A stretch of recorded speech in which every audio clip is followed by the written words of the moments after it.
Wisma Atlet Jakabaring yang dijadikan ODP Center masih merawat 5 ODP dengan rincian 3 orang dari Prabu Muli yang berkaitan dengan kasus positif 02 yang meninggal dunia. Untuk total ODP di Sumsel berjumlah 1.686 orang, 661 selesai pemantauan, sementara sisanya masih dalam pemantauan dengan gejala ringan.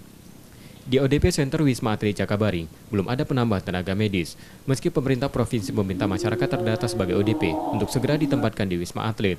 Kita punya ODP seluruhnya adalah 1.686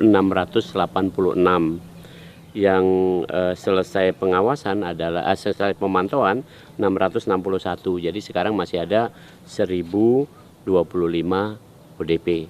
Ini sudah tersebar di seluruh kabupaten kota. Oke. Adapun PDP jumlahnya adalah 47 orang.